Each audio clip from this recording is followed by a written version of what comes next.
Hello and welcome to Wrestling with Real Estate, where we look to chokeslam all your real estate problems. I'm your host, former WWE wrestler and now Cirque du Soleil performer, and of course, multi-family real estate investor, Barri Griffiths. Now today we're joined by Greg Young. Hey Greg, how you doing, man? I'm doing great. How you doing, Barry? I'm doing fantastic, man. I'm excited to have you on the show. And you're out in Phoenix, Arizona, and I'm in Las Vegas, Nevada. So we're both suffering the heat together. We both we both understand what it's like to step out into the oven. So excited to have you on the show, man. Excited to jump into today's conversation. But before we do so, do you want to give us a little bit of an introduction into you? Yeah, of course. Like I said, my name is Greg Young. I was originally born in Long Island, New York. So born and raised there for 18 years. Came out to Arizona in Tucson for college. After college, I lived in San Diego, California for about 4 or 5 years. Had a great time out there, beautiful weather. It's not 115 out in San Diego like it is here in Phoenix. But at the same time, this was right after college, 5 or 6 years after. And I was looking to buy some real estate. And in San Diego, I couldn't afford a shack 2 miles in from the beach, let alone somewhere I wanted to live. So that brought me to Phoenix, and I've been living in Phoenix here for about 15 years now. And like you said, I'm a realtor, I'm a real estate investor. I love what I do, so every day is just a great day for me. But I'm sure we'll kind of dive into that. But that's just the 10,000 foot overview of kind of my background. Yeah, very cool. So where did real estate start coming in, or start? Where did it all start with real estate, and why? Yeah, so it started, so when I moved here to Phoenix, I actually worked for the county here for about like 7 years.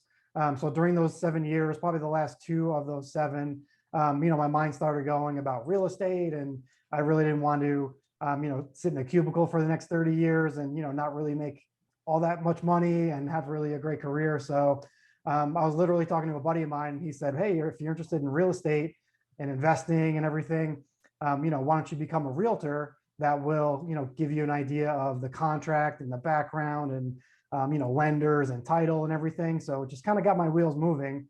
I was an investor at that point with some small single family homes. And then in 2015, that's when my conversation with my buddy, I said, you know what, let me plan for this. I took about 6 months, made sure I had some money in the bank, and just made that jump to, from W-2 to being a realtor, an entrepreneur. And from there, everything just kind of took off from, the realtor business, and then the investing. It all kind of came together in one, even though they're kind of a little bit separate. So it's been a great journey, and I can't complain at all. Yeah, well, it's a popular train of thought, and a popular question is, hey, I want to be a real estate investor. Should I get my license? And who better to ask than someone who is a real estate investor and got their license? Do you think that everyone who wants to be a real estate investor should get their license, or who should get the license and who should not? What, from your experience, what do you think about that question? Yeah, so I think it depends on what you're going to do in the real estate investing world. Because I've read a lot of, forum posts and blogs about this kind of thing. So for me, it kind of made sense because I was, doing the buy and hold thing. So I was buying single families. So there I can actually use my license and collect the commission or kind of work it into the contract. But I know for a lot of, wholesalers and flippers, they don't want to get their license because I think there is, a little bit of a struggle between having your license and kind of doing, a wholesale deal or those kind of things. And so it kind of depends on what niche of real estate you're in, if you should get your license or not. But yeah, for me, I thought it was really beneficial just because, like I said, I can, basically write a check for my own commissions to myself on a property that I'm going to buy. And it just really gives me the understanding of what's going on because I'm actually in control of my own transaction. So yeah, it really depends on the niche that you're kind of going into and see if it's, legally worth it. And also if it's worth the time and money to actually get your license and use it, or if you're just going to get it and not really use it, then, kind of go down a different road and maybe see what other options you have. Yeah. And obviously, there's a few pros, I think, to it, right? As well as the fact that you have access to the MLS, right? So when deals come on, you could see them straight away, and then you can make the offer. You're not waiting on someone to make the offer. You're not waiting on the agent. Plus, you'll have an understanding of the market. You'll have an understanding of prices. You'll have an understanding of what's going on in that area, in that neighborhood. So, I do see the benefits of it. I I just think some people get caught up on the idea so much. Like you said, if you're not going to use it too much outside of that, maybe it's not worth it, but it's definitely worth a consideration. That's for sure. So thanks for pointing that out. What was your first investment then? What was your first it was a single family, you said, I believe, right? Yeah, it was a single family. So it was actually one that I turned into a rental. So I lived in the house originally myself. This was a house I bought in 2010. It was the first piece of property that I ever bought. And Phoenix 2010, the prices were perfect and primed for just buying for pennies on the dollar. So I basically moved in there. I was a single guy at the time. I got a dog, shortly after I moved in, and it was a townhouse. And I kind of realized, I was like, I need a backyard for my dog, because that's like what I feel like a dog deserves. So about 18 months later, I bought another single family house with the help of my parents, and rented out that first one, and did it all on my own. I wrote the lease myself, which, looking back on the lease now, is probably not a good idea, but I got through it. It was all legal and everything. It just wasn't very well written, in my opinion. But that was my first single family. So overnight, I turned into, a landlord and collecting rents and landlord tenant law and all that kind of stuff. So that was my first, jumping into real estate investing. And I kind of took to it like a duck to water, and then just kind of slowly built my portfolio a little bit by little bit. And, here I am. So you self-managed that first property? Yeah, I self-managed my first like 3 or 4 properties, probably for like 2 or 3 years. Okay.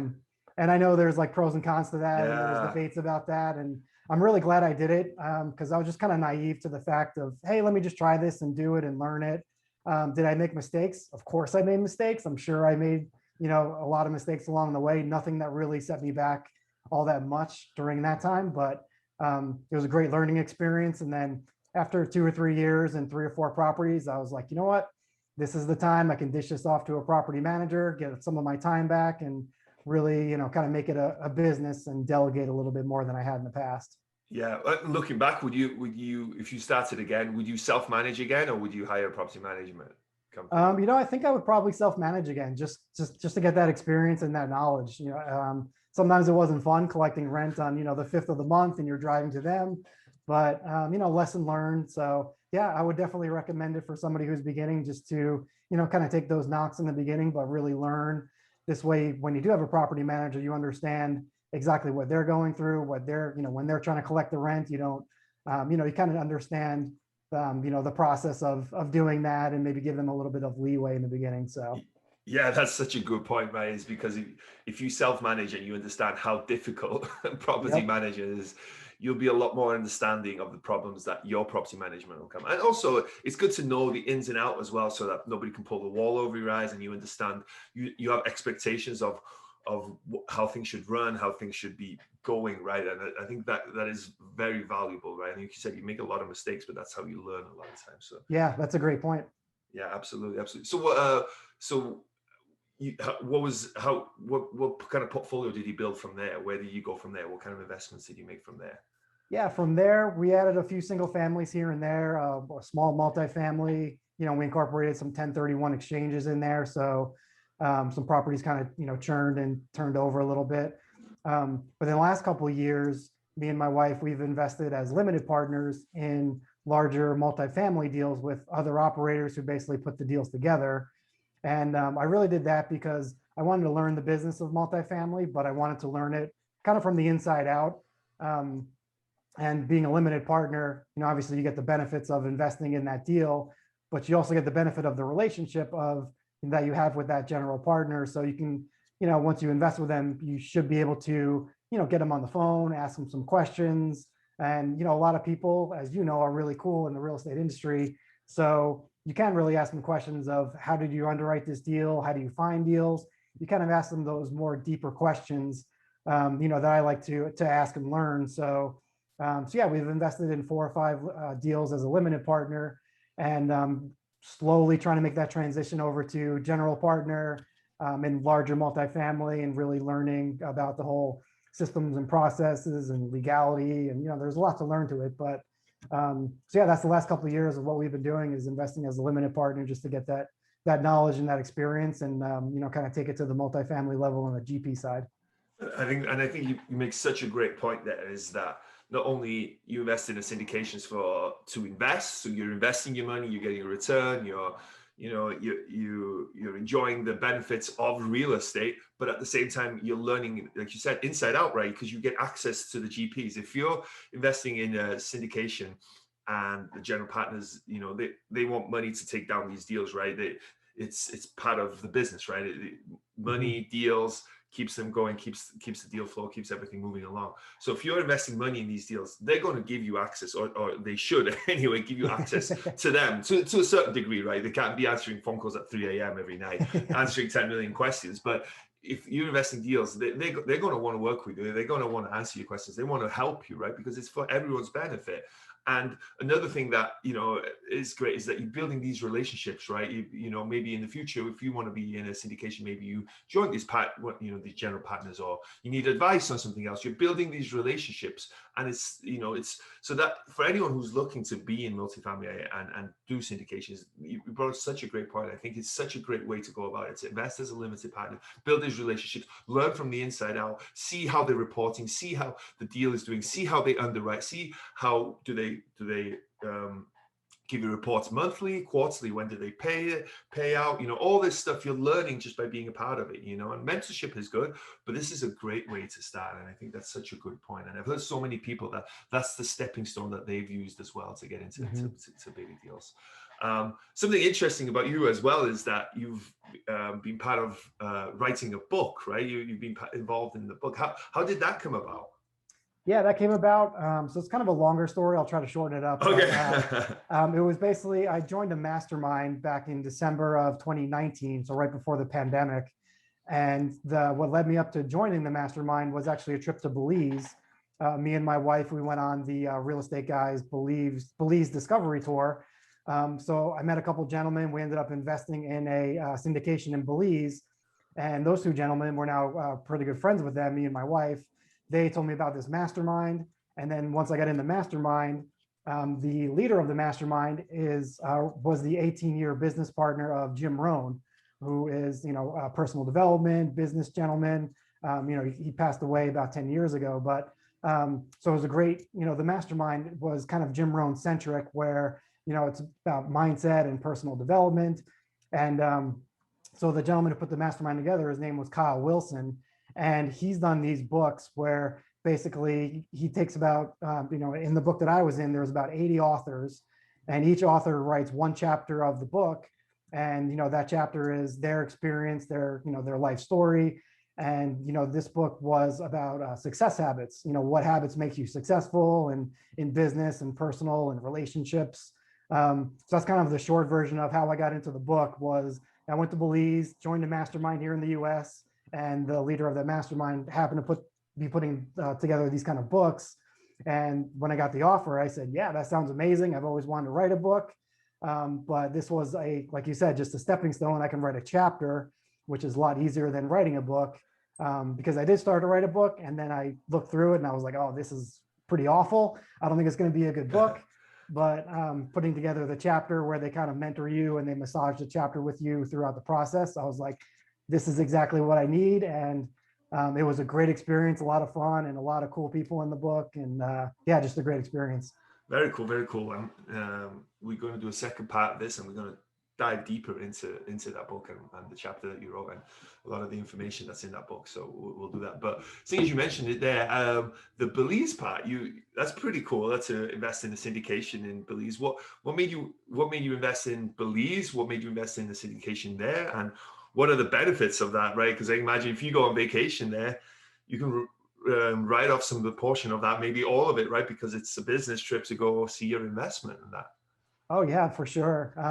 So when we went down to Belize, we always wanted to go down there. Me and my wife, we like the Caribbean, drink the pina coladas by the beach kind of atmosphere.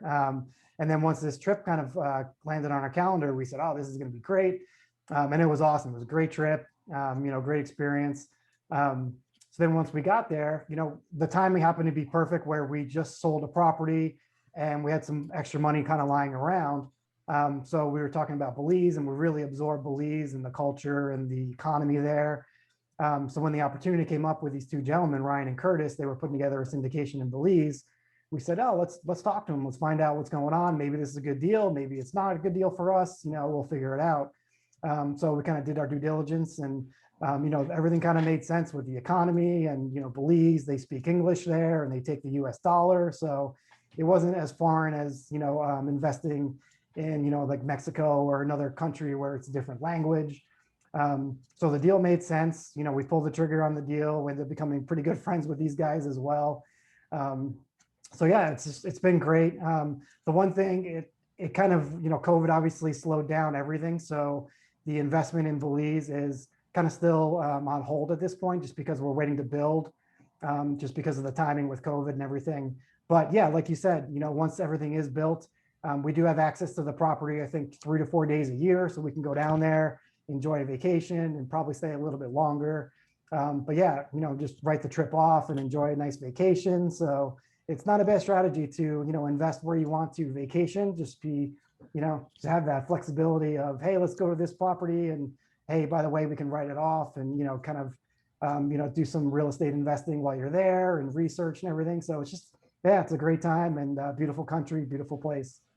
And that's one of the many things I love about real estate, is that you can figure out what you want your life to look like and then plug in real estate. Like you can have a syndication in Belize, right, where you get, like you said, as part of the investment, you get 3 or 4 days a year to stay there. Like, it's beautiful. And isn't that amazing? And you get, like you said, you get to write off a lot of it because of it's a business trip, right? Because you're going to see your investment, you're going to check up on it, you're doing some research while you're there, maybe looking for other investments, and you can write off the majority of that trip as well as a tax for taxes. So it's just incredible. So it's so cool, man. That's the power of real estate, right? And obviously you know that, being so heavily invested in it, man. It's so interesting, between like starting out, buying your own home, turning it into rental, managing your own properties, you know what I mean, to start off with, then investing in syndications in Belize. That's really cool. And being a realtor, especially in the Phoenix market, we were talking this beforehand, how hot the Phoenix market is, right? It's probably one of the hottest markets in the US right now, which is both good and bad from a realtor standpoint, I'm sure. Right. Yeah, but switching gears a little bit, I'm moving to the part of the show where I like to incorporate some wrestling related real estate questions. And the first question is, what would your wrestling name be? So as a kid, I grew up watching wrestling, Hulk Hogan and the Ultimate Warrior and all that stuff. So I think my wrestling name would be The Edge. Okay. And the reason I kind of picked that, I feel like in, wrestling and sports, and especially real estate, you need some kind of edge, right? And it doesn't have to be a big edge. And for me, I think my biggest edge is, my relationships in this, in networking and real estate investing. So that would be my wrestling name, is The Edge. And that'd be the reason why. Very cool, very cool. Every wrestler has a special move. What is your special move in real estate, you think? So I'd say more for business and real estate. Mine would be just the creating habits. And it kind of goes back to the book, which I know we're going to talk about a little bit more, but just creating habits around your business, around your day, creating a healthy routine. That would be my wrestling move, because I feel like that's moved the needle for me quite a bit in my businesses. For sure. Absolutely. For sure. What's been the biggest body slam you've taken? So about a year and a half before the pandemic, a buddy of mine, he purchased a short-term rental, like an Airbnb. So I kind of got like hyped up into that. And, we were looking at another property, and I bought one myself, not really understanding or knowing like the systems and processes and how much was going to go into it. So I ended up basically breaking even, but I will say it caused a lot of frustration. I lost a lot of time. So I would say that was probably the biggest body slam, and setback would be just the time and frustration of jumping into something that I wasn't fully prepared for and didn't do 100% research on. And that's a great point that maybe isn't talked about enough sometimes in real estate, is that you may not lose money, but if you lose your time, and that mental headache, and the mental aspect of stuff, having to worry about stuff, having to think about stuff, having to try and figure stuff out. There's a value to that as well, right? And sometimes we just concentrate on the dollar value, but there's value to that other stuff as well. So of course. I'm glad you brought that up. So was there a moment that you were standing on the top rope, getting ready to jump, but you were too scared? What was it, and how did you overcome it? Yeah, so that would be like basically once the pandemic hit, and this was more for my realtor business. Because I always had the idea of realtor being kind of a means to an end and really a stepping stone to being a full-time investor, which I'm still in the process of doing. But I told myself, after 5 years of being a realtor, which would have been 2020, I'm going to scale down and I'm going to really jump into real estate investing full time. So that took a little bit longer than I wanted to. And then once the pandemic hit, that caused a lot of fear and anxiety for me because I had no idea once the pandemic hit if I had a realtor business anymore, because everything was just so unknown. I wasn't sure if people were going to let me in their house to talk about them and real estate. So that was kind of like, yeah, my biggest fear. I was on that top rope. I was like, all right, I'm going to, scale down my realtor business. I'm going to jump in full-time real estate investing. And then the pandemic hit and I said, wait a minute, let me hold on to this realtor license for a little bit more as my crutch. And, had a little bit more income come in during the pandemic than I had planned, which is great. But it definitely slowed me down and gave me a little bit of that anxiety of like, am I doing the right thing? But now I'm kind of getting over that a little bit and really, getting over that fear and moving more towards, I got this. I'm going to be a full-time real estate investor and scale down my realtor business, as I see fit. Very cool. Very cool. Well, man, thank you so much, Greg, for being on the show. Really enjoyed that conversation. We're going to record a second part. So anyone listening to this, be ready for the second part of this. We're going to do a deeper dive into the book and habits and the mindset aspect of stuff. But before we go, if people want to reach out to you, people want to get in touch with you, how can they do so? And also plug the book as well, please. And anything else you have to plug as well. Yeah, of course. Thanks. So the easiest way to get hold of me is to go to my website. It's sevenfigurecapital.com. So it's all spelled out, Seven Figure Capital. Or if you want to email me, it's just Greg, Greg, at sevenfigurecapital.com. And the book, I actually have it right here. It's The Success Habits of Super Achievers. Really cool book. Like I said, there's about 85 authors. We each write our own chapter. And in the book, there's some amazing people. There's Darren Hardy, Denis Waitley, lead guitarist from Def Leppard. So a lot of cool people, a lot of real estate investors, a lot of non-real estate investors. So great book, a lot of great stories about, individual success, which I'm sure we'll talk about a little bit more. Very cool. Very cool. Well, Greg, thank you so much, man. Yeah, thanks, Barry. I appreciate it.